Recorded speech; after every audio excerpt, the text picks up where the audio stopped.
بسم اللہ الرحمن الرحیم۔ میں ہوں عام شہری اور آپ دیکھ رہے ہیں عارف حبیب بٹی یوٹیوب چینل۔ اگر مناسب سمجھے تو سبسکرائب کریں۔ ناظرین، اہم ترین خبروں کے ساتھ پھر آپ کے سامنے پاکستان میں کی سیاست، پی ڈی ایم کی سیاست انتشار کا شکار کیوں ہو رہی ہے؟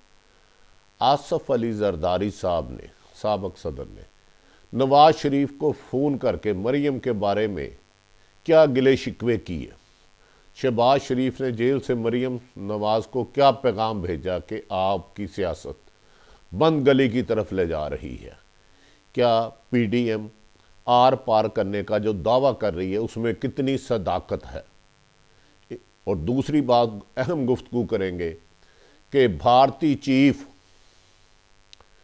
کی سعودیہ عرب میں خفیہ ملاقاتیں، اسرائیل کی طرف سے ایران پروجیکٹ کے نام پر اٹیک کرنے کے لیے سعودی عرب نے عملاً تسلیم کرنے کے بعد اسرائیل اور امریکہ کو اپنی کیا ڈیمانڈز تھی؟ یو اے ای نے اسرائیل کے ساتھ کیا معاہدے کیے؟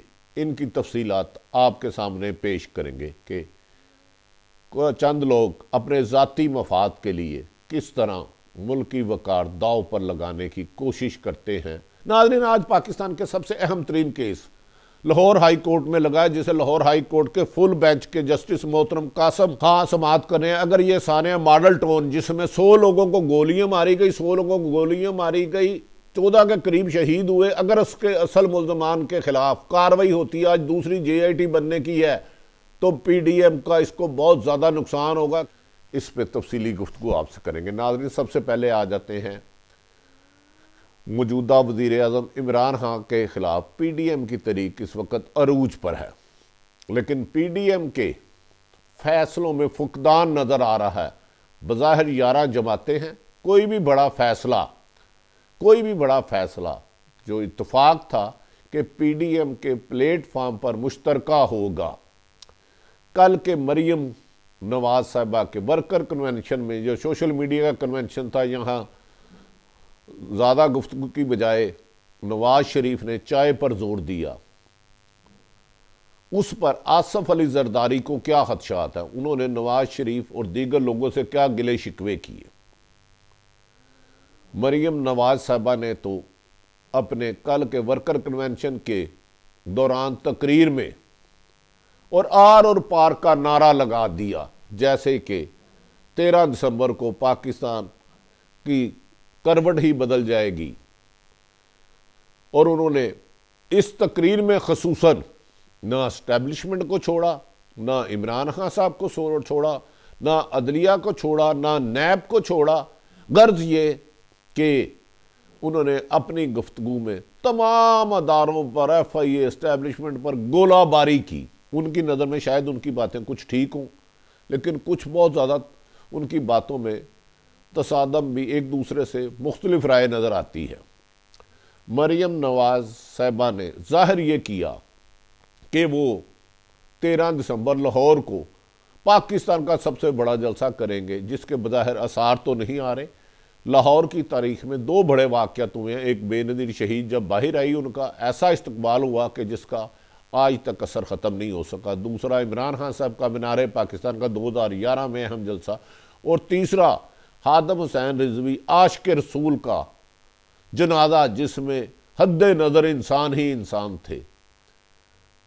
اب دوسری طرف یہ پی ڈی ایم کے طریقہ جائیں کا ورکر کنونشن، جب آپ جانتے ہیں کہ ایف آئی اے اور اینٹی کرپشن کو فعال بنایا جا رہا ہے، تیز بنایا جا رہا ہے، اس پہ خدشات مجھے بھی ہیں، لیکن میں اس پہ بعد میں آؤں گا۔ قبضہ مافیا نے نون لیگ کو بے انتہا فنڈنگ شروع کر دی ہے۔ کچھ قبضہ مافیا کی جیگیں گرائی جا رہی ہیں، جس میں سیف الملوک، رانا مبشر اور دیگر درجن سے زائد ایم پی اور ایم این اے ہیں۔ انہوں نے کہا ہے کہ ہماری پراپرٹیوں پہ جو ہم نے اربوں خربوں روپے کے قبضے کیے تھے، اب حکومت واپس نہ لے لے۔ یہ الگ بات ہے کہ یہ صرف اور صرف کراس دی بورڈ نہیں ہو رہا، لیکن جن کے خلاف ہو رہا ہے اس کو ہم غلط بھی نہیں کہہ سکتے جب تک عدالتیں نہیں فیصلہ دیں گی۔ لاہور میں لوگوں نے منشیات سے زیادہ پراپرٹی میں پیسہ کمایا۔ ان میں بہت زیادہ سفید پوش اور عزت دار بھی ہیں بظاہر۔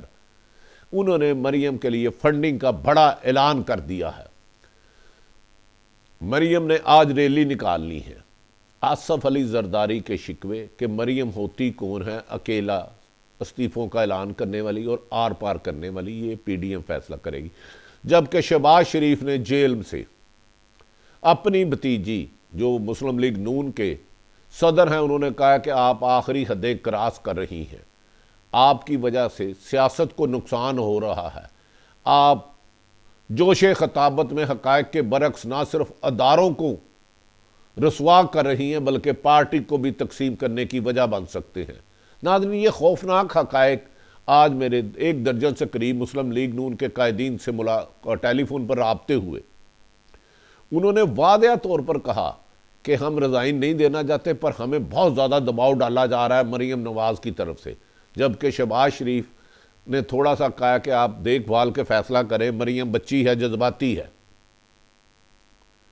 ناظرین، سمجھ سے باہر ہے کہ 11 جماعتوں کے فیصلے، جس میں مولانا فضل الرحمان، 3 بڑی جماعتیں، ایک اکیلی بچی فیصلہ کر لے اور اس قسم کی گفتگو کرے کہ ہر اداروں کو نیست و نابود کر دیا جائے کہ ان کے علاوہ پاکستان میں ٹھیک ہی کوئی نہیں۔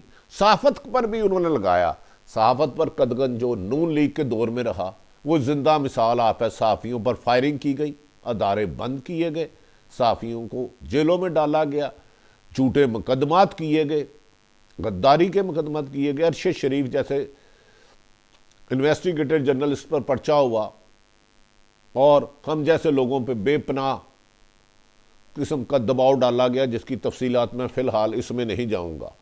دوسری طرف اعلیٰ سطح اسلام آباد میں ہونے والے جلسوں اجلاس میں فیصلہ کیا گیا کہ اگر جلسے جلوس اپوزیشن کا حق ہے، لیکن جس تیزی سے جلسے جلوس کی وجہ سے کرونا وائرس تباہی کی طرف پاکستان کو لے جا رہا ہے، اس کے ایس او پی پر عمل درآمد کرانا یقینی ہوگا۔ تاہم یہ بھی کہا گیا کہ جلسے جلوسوں میں رکاوٹیں نہیں ڈالی جائیں گی، لیکن اس کا نقصان کون پورا کرے گا؟ اس کرونا وائرس مریم نواز صاحبہ نے جو کل بھی کیا، اس میں ایس او پی کی دھجکیاں اڑا دی گئی، اس کی پرواہ نہیں کی گئی، جس سے کرونا پھیلنے کا لاہور میں بھی خطرہ اور آج ریلی بھی کرونا کا باعث بن سکتی ہے۔ ناظرین، مریم نواز صاحبہ نے 2 سابق چیف جسٹس پر الزامات لگائے، آصف سعید کھوسہ صاحب اور ثاقب نثار، اور موجودہ بھی سیمان کو کچھ خوف زدہ کرنے کی کوشش کی، اداروں کو بھی تنگ کیا، صحافت پر بھی قدغن لگائی۔ وہ ایسا لگتا ہے کہ وہ سمجھ رہی ہیں کہ اگر ان کی حکومت نہیں آتی تو پاکستان رہے نہ رہے۔ آر پار کا کیا مطلب ہوتا ہے، میری سمجھ میں نہیں آتا۔ 13 کو کون سا بڑا اعلان پاکستان کی سیاست بدل سکتا ہے؟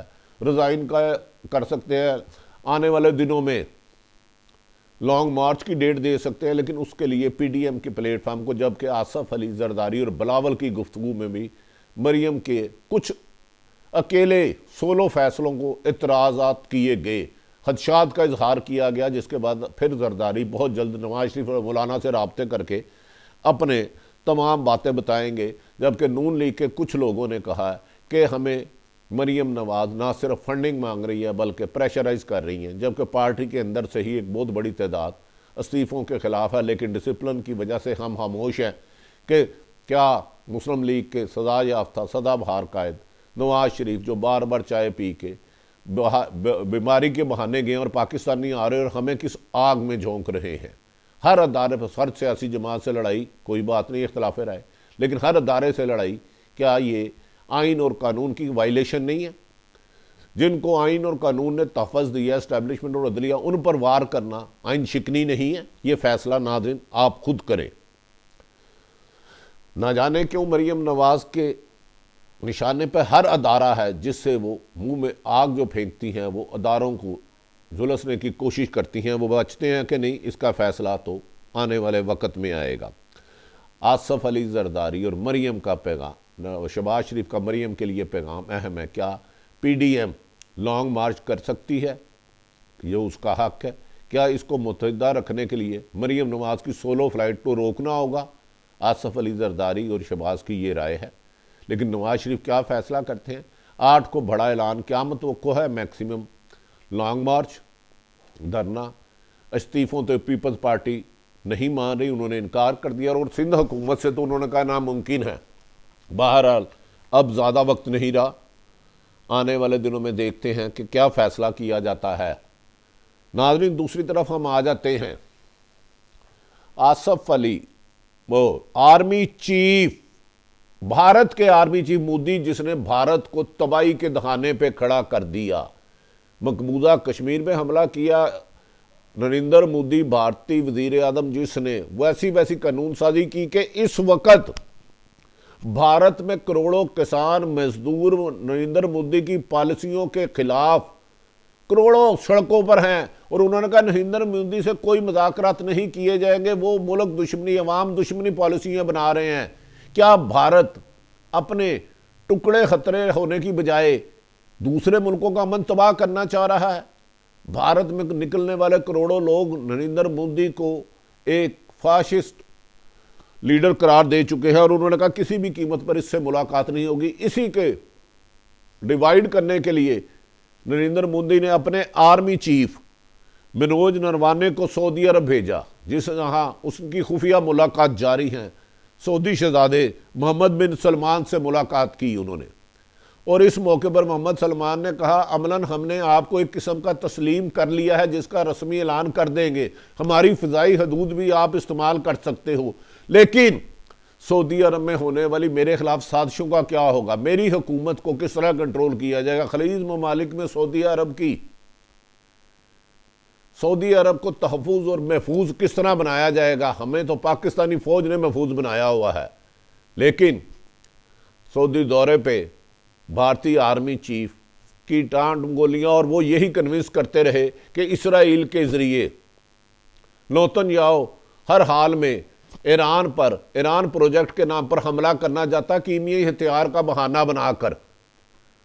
یہ سازش خلیج کے امن کو بھی تباہ کر سکتی ہے، جبکہ یو اے ای میں اسرائیل نے کئی مل کے اربوں روپے کے پروجیکٹ شروع کر دیے ہیں، اور یہ ان کو سعودی عرب اور یو اے ای اور قطر کو یہ بات کی جا رہی ہے کہ اگر آپ اسرائیل کو تسلیم کریں گے تو آپ کی نہ صرف حفاظت یقینی بنائی جائے گی، بلکہ آپ کے ملک میں بزنس بھی کیا جائے گا، کاروبار بھی کیا جائے گا۔ کہا جاتا ہے کہ سعودی عرب میں تیل کی زیادہ تر سیل کم ہوتی جا رہی ہے، اور بہرحال سعودی عرب کے جو اصل بادشاہ ہیں انہوں نے محمد بن سلمان کے فیصلوں پر خدشات کا اظہار کیا ہے، اور آنے والے دنوں میں اس کا اہم فیصلہ ہوگا کہ ان کو تسلیم کرنا ہے یا نہیں کرنا۔ بہرحال سعودی شہزادے ان کو جو دکھا چکے ہیں، جبکہ پاکستان میں جان بوجھ کے یہ چھیڑ دی بات گئی ہے کہ اسرائیل کو تسلیم کرنا ہے۔ اس کے پیچھے بھی ایک بہت بڑی کانسپریسی ہے جس کی آپ کو تفصیلات جلد بتائیں گے۔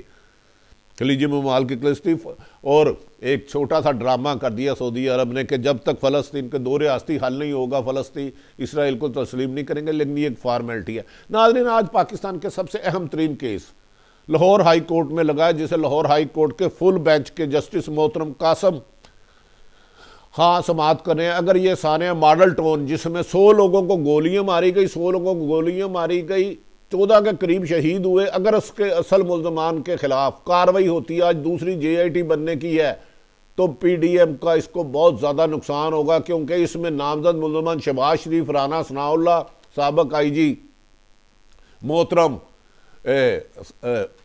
مشتاق سکھیرا اور اعلیٰ ترین افسر شامل ہے، میجر اعظم سلمان جو اس وقت ہوم سیکرٹری تھے۔ اس وقت درود پاک پڑھتی ہوئی بچیوں پر اندھا دھند عبرتناک دل خراش گولیاں ماری گئی سانحہ ماڈل ٹاؤن میں مناج القرآن اور طاہر القادری صاحب کی جماعت پر۔ وہ بچیوں نے درود شریف پڑھتے اور کلمے پڑھتے ہوئے جانے دی، اور یہ سارا کچھ کہا جاتا ہے جو مناج القرآن کے قائدین کہتے ہیں کہ رانا ثناءاللہ اور ڈاکٹر جو ایک اس وقت کے پرنسپل سیکرٹری تھے وزیر اعلیٰ کے، انہوں نے میٹنگ کی، اور رانا ثناءاللہ نے میٹنگ کی، اور اس پر نامزد کیس چل رہا ہے۔ اس میں ماضی میں ایک معصوم بچی روتی گلگلاتی ہوئی گئی کہ ہمارے گھر کا پورا فائرنگ سے میری ماں کو گولیوں سے چھنی کر دیا گیا، انصاف نہیں ملا۔ ثاقب نثار نے دوسری جے آئی ٹی کے لیے حکم دیا تھا، جس پر اس وقت کی حکومت شہباز شریف کی حکومت نے جے آئی ٹی بنانے کی یقین دہانی کرائی تھی، تاہم آج تک عمران خان بھی اس پہ ٹال مٹول کر رہے ہیں۔ آج اہم کیس فل بینچ 7 رکنی بینچ میں یہ کر رہا ہے۔